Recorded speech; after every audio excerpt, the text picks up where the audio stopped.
desenvolvimento sustentável é mais que um tema da moda. Imagine um mundo onde atendemos às nossas necessidades sem esgotar os recursos para as gerações futuras. Parece um sonho? Não. É sustentabilidade. Sustentabilidade tem 3 pilares: o social, o ambiental e o econômico. E com esses pilares temos muito o que conversar. Ao longo de 6 episódios, vamos desvendar como criar uma sociedade saudável, planejar uma economia sustentável e descobrir maneiras de manter nosso planeta verde. O mundo depende da gente.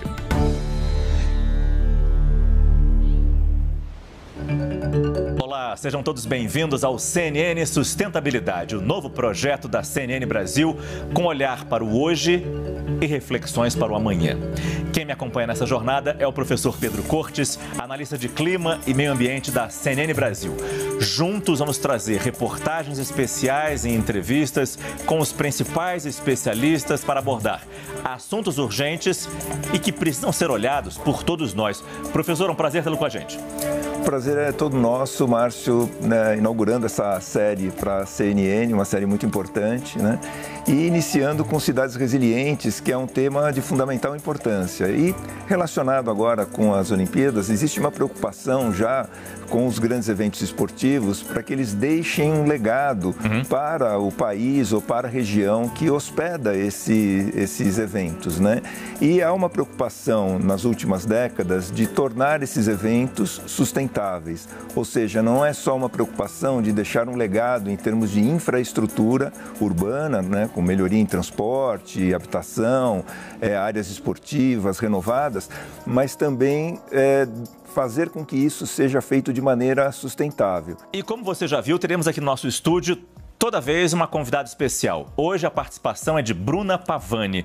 A Bruna é uma jovem cientista, doutora e mestre em ciências, pesquisadora do Instituto Internacional para a Sustentabilidade e atua com pesquisa, desenvolvimento e inovação em iniciativas que relacionam o ser humano com a natureza.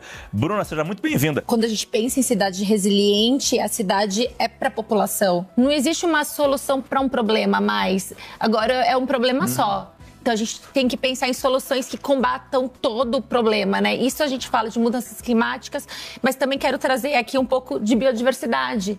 Não adianta a gente ter uma conferência da ONU para clima, uma conferência da ONU para biodiversidade.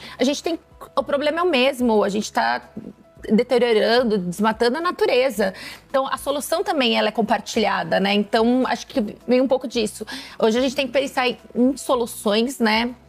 Principalmente soluções baseadas na natureza, porque elas são mais resilientes, são mais baratas do que a infraestrutura cinza, pensando em como melhorar todo esse nosso desafio global de clima, biodiversidade, desertificação, enfim. E a gente começa exatamente esse nosso primeiro episódio com uma fala exclusiva da ministra do Meio Ambiente e Mudança Climática, Marina Silva.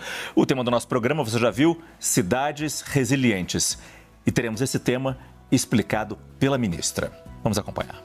Cidades resilientes são aquelas que vão se adaptar aos efeitos causados pela mudança do clima. Mas cidades resilientes são aquelas que têm uma relação orgânica com a natureza. Nós temos uma situação em que a maioria das cidades elas vão se tornando totalmente impermeabilizadas. Isso é um prato cheio de problemas, de sofrimento para a maioria da população.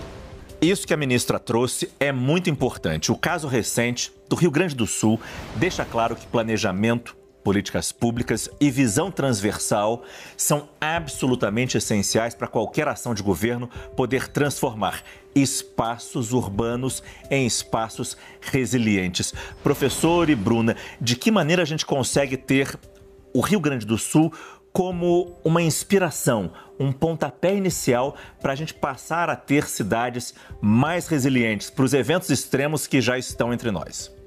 Infelizmente, né, a tragédia do Rio Grande do Sul demonstrou que as mudanças climáticas já estão acontecendo, não é uma coisa que vão vir, mas né, elas já estão acontecendo e as cidades têm que lidar com isso.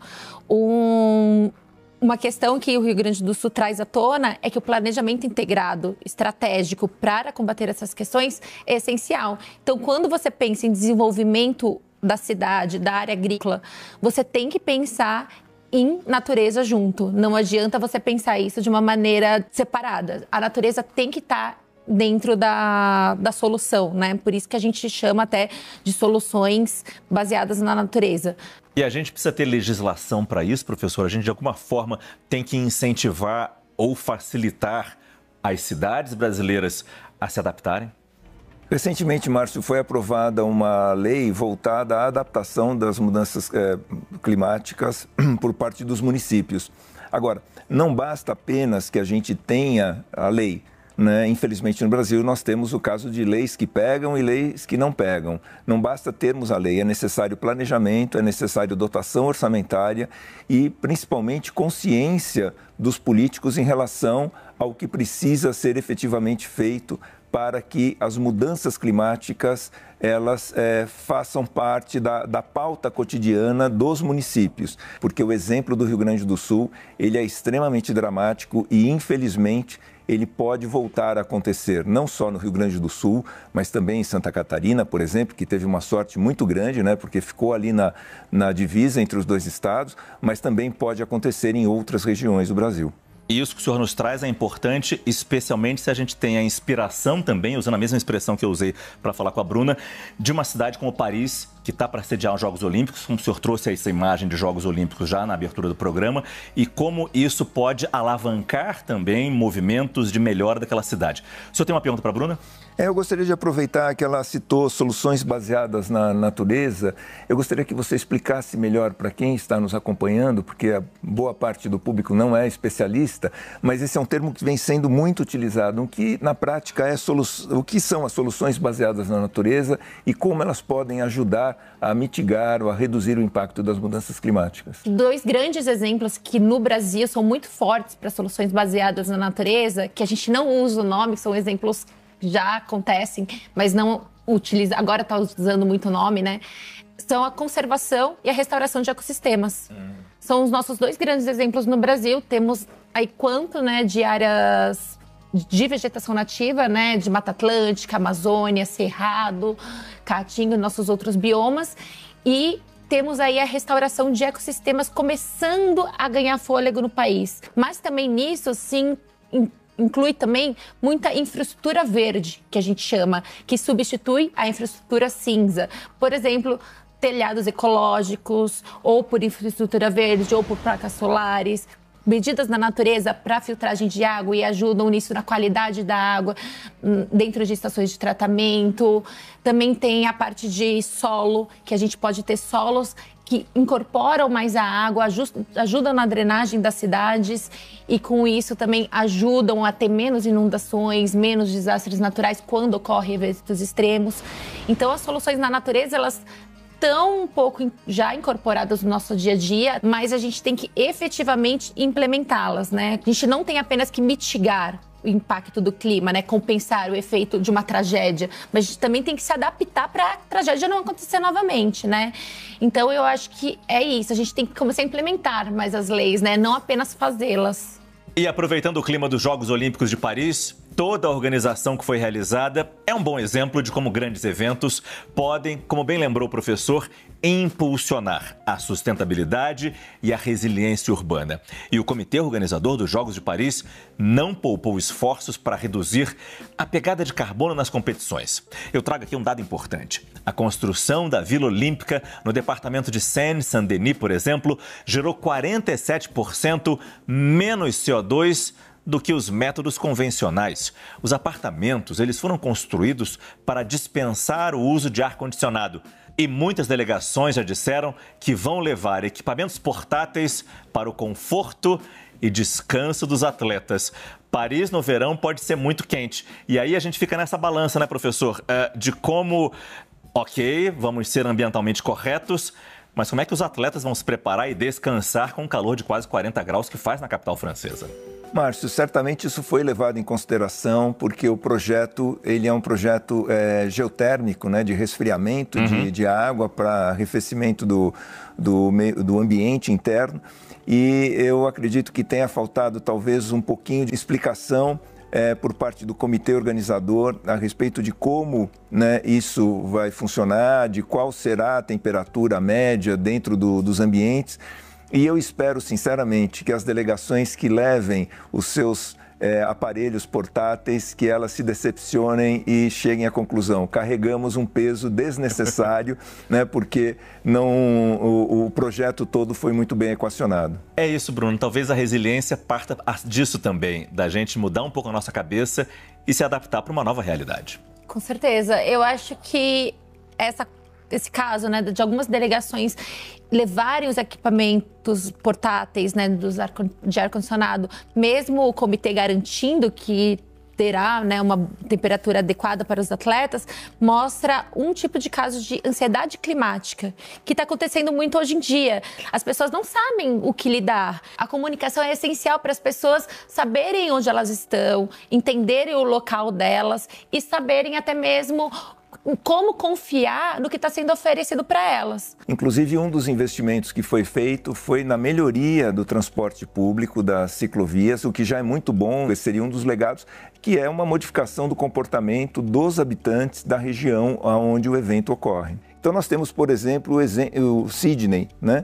Quando a Olimpíada foi organizada, o governo teve um trabalho 8 anos antes de transformar a área da Baía, né, de Sydney em uma área recuperada, porque era um lixão com 9 milhões de metros cúbicos de resíduos, onde ele gastou 137 milhões de dólares. O projeto demorou 8 anos para ser conduzido, e isso deixou um legado, por exemplo, muito grande para a cidade. Então, é esse tipo de visão que os grandes eventos esportivos têm procurado desenvolver, nem sempre com sucesso, né? A Copa do Mundo aqui no Brasil não deixou um legado muito grande nessa área, há itens de infraestrutura que estão subutilizados, mas há efetivamente uma preocupação dos grandes eventos de deixar essa marca. A nossa correspondente Priscila Asbeck, ela preparou um material especial para contar como esses conceitos de sustentabilidade ambiental e social fazem parte de um projeto maior que já está pensando também no amanhã de Paris.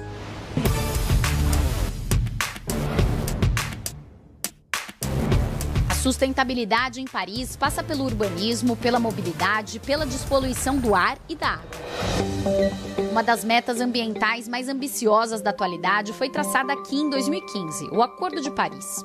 195 países se comprometeram a evitar que o aquecimento global supere 2 graus acima dos níveis pré-industriais.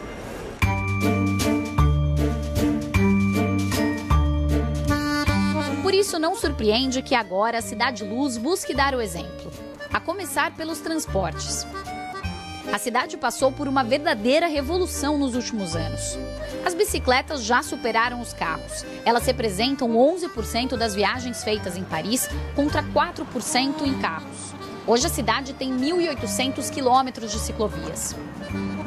Os carros foram proibidos em algumas das principais vias, como nas margens do Rio Sena, por onde circulavam 40 mil veículos por dia até 2017. A partir de 2025, carros a diesel fabricados antes de 2011 e a gasolina anteriores a 2006 serão proibidos na capital francesa. E a ideia é que nos próximos anos veículos sejam totalmente proibidos em alguns dos bairros mais turísticos, que representam 7% da cidade.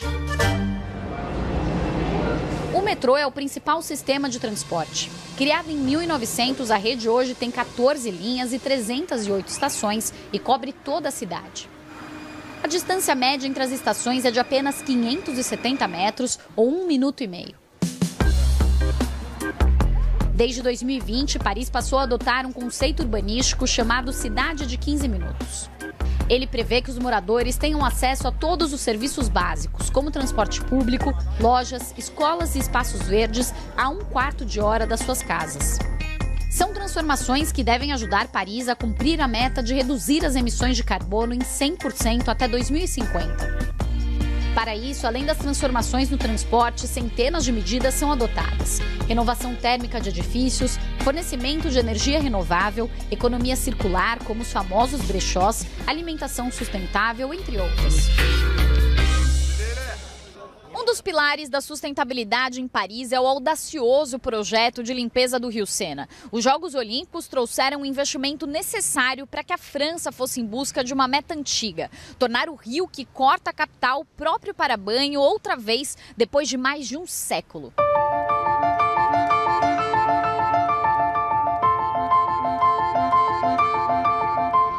O país investiu o equivalente a 8 bilhões e 300 milhões de reais no projeto. As provas de natação, do triatlo e da maratona aquática da Olimpíada estão programadas para serem realizadas no Rio. E a ideia é que a partir de 2025 ele também seja aberto ao público. O Rio também é responsável por uma ampla rede de refrigeração urbana. A água é bombeada por tubulações subterrâneas que resfriam mais de 700 locais da cidade, como o Louvre e a Assembleia Nacional, permitindo que esses locais consumam metade da energia que seria utilizada por um sistema de ar-condicionado. Até 2042, a rede, que atualmente tem 80 quilômetros de extensão, deverá ser triplicada.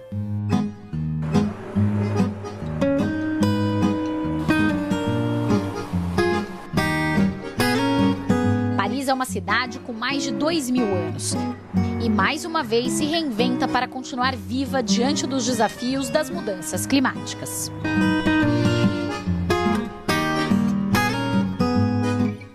É isso, que outras cidades olímpicas usem o exemplo de Paris. A gente começa agora a aprofundar esse debate sobre cidades resilientes. Professor. Bruna, eu queria aproveitar, você falou da recuperação de ecossistemas e você publicou um artigo esse ano na Ecological Economics falando sobre o impacto para o Brasil da regulamentação pela União Europeia, pelo Reino Unido, de cadeias de abastecimento livres de desmatamento. Até que ponto essa pressão pela interrupção do desmatamento ou pela recuperação dos biomas já afetados, ela pode vir mais do exterior do que propriamente pressões internas aqui? Tem que ser um conjunto, né? Essas pressões externas funcionam. No caso desse artigo, né, que a gente publicou, a gente analisou 6 cadeias de abastecimento no Brasil, né? Então, para algumas delas, a gente tem uma exportação muito grande.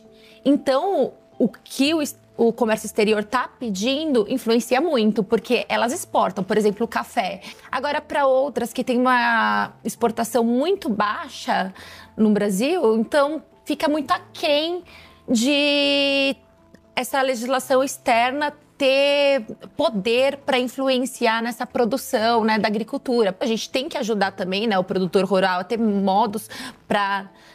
que é não somente não desmatar, neste caso, ele tem que comprovar a rastreabilidade da produção dele que não foi desmatada. Então, para um pequeno produtor, às vezes é muito difícil. Ele não desmata, tá? Mas como eu tenho rastreabilidade da minha produção... Como ele vai comprovar isso, né? Está muito longe dele.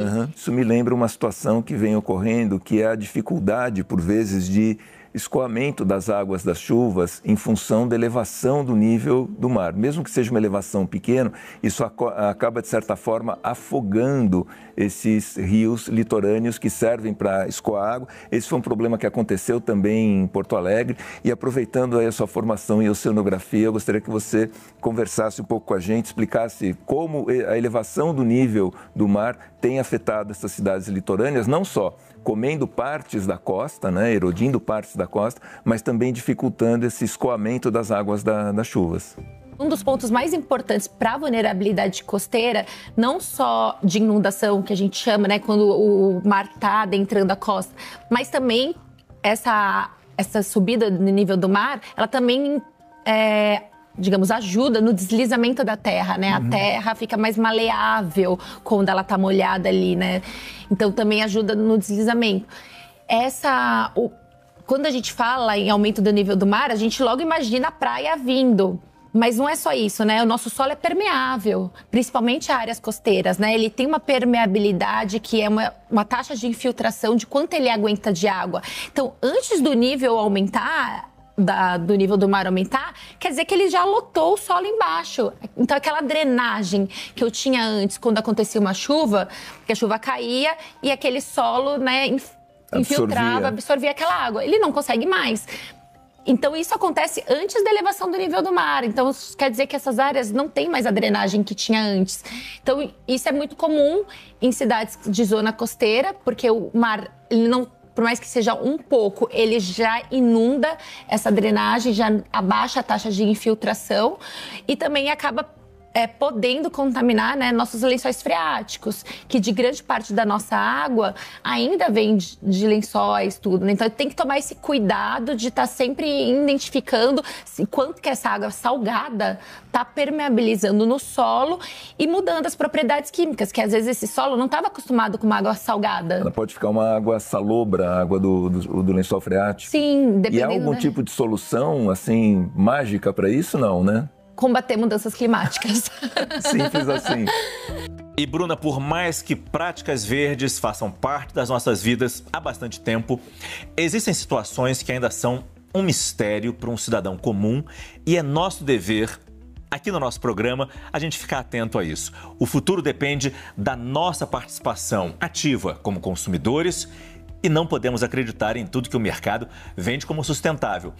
Pois bem, para nos ajudar a compreender melhor o dia a dia, nós temos um momento aqui no nosso programa onde vamos desvendar se algumas práticas relacionadas ao nosso cotidiano são realmente verdes. E hoje a Bruna e o professor Pedro Cortes vão dar o tom.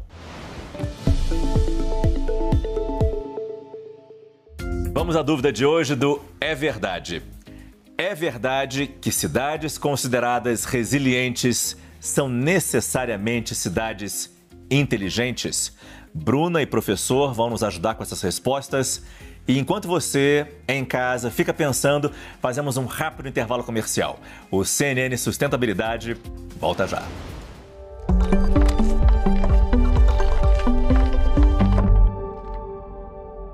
Estamos de volta com o CNN Sustentabilidade. Como é bom ter você na tela da CNN Brasil. Você lembra que no último bloco nós deixamos uma pergunta para o professor Pedro Cortes, nosso analista de clima e meio ambiente, e também para Bruna Pavani, pesquisadora do Instituto Internacional para a Sustentabilidade, que é a nossa convidada desta edição.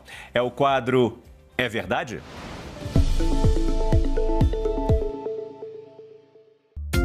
A pergunta, então, era: cidades consideradas resilientes são necessariamente cidades inteligentes? Eu começo com você, Bruna. Claro. Então, hoje a gente tem uma concepção de cidades inteligentes com uso de tecnologia, né? Que a gente chama de smart cities.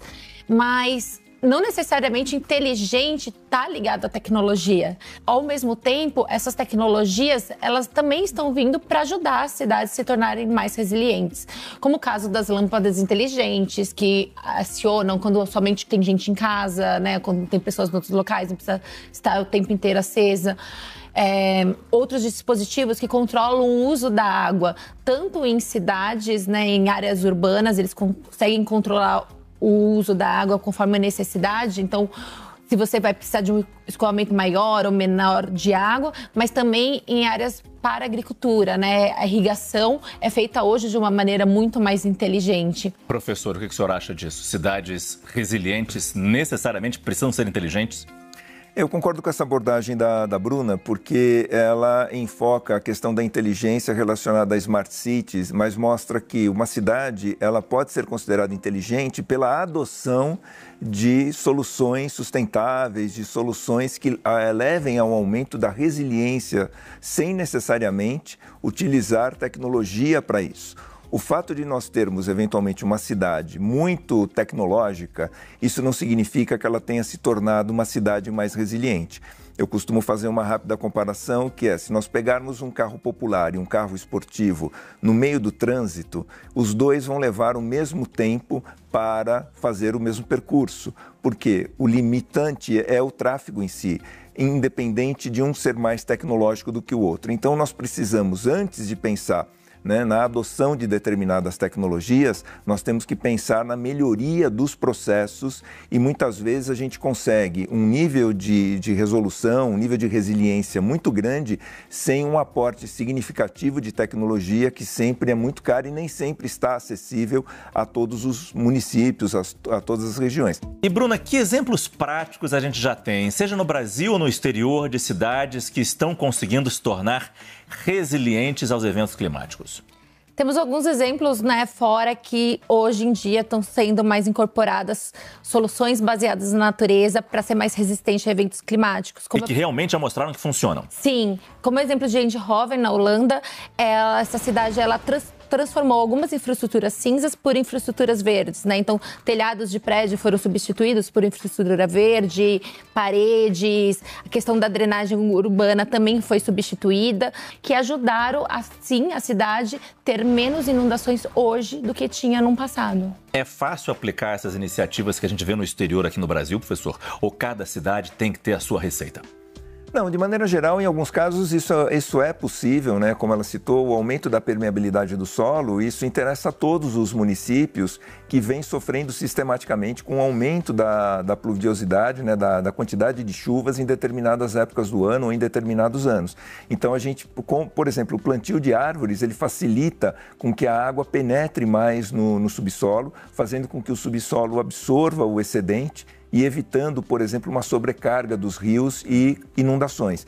Exatamente. E falando de mudanças, o CNN Sustentabilidade ouviu Inger Andersen. Ela é diretora executiva do Programa das Nações Unidas para o Meio Ambiente, estava de passagem pelo Brasil e gravou uma entrevista para a CNN. Inger falou sobre a importância de se pensar no coletivo quando o assunto é cidade resiliente. Ou seja, o que eu faço certamente impacta a todos. Vamos ver. If you live in a small Pacific island, you are emitting nothing. But you are getting the brunt of it. Your country may even disappear. What we need to understand is that the only way we can tackle climate change is together. If you have climate change, I have climate change. We can't build a wall and say, I'm just not wanting to deal with this problem. This problem affects us all. E é com essa importante reflexão trazida pela Inger que a gente encerra essa primeira edição do CNN Sustentabilidade. Agradeço a participação da Bruna Pavani. Obrigado, Bruna. Muito obrigada. Obrigado também, professor Pedro Cortes. Muito obrigado. Esse Sustentabilidade está no nome do programa. Eu tenho muito orgulho de dizer que também está no nosso cenário. Todo ele composto por materiais recicláveis. Nós falamos e nos esforçamos em ser sustentáveis. Um exercício constante. Muito obrigado pela sua companhia e até o próximo programa. Pense bem, pense CNN.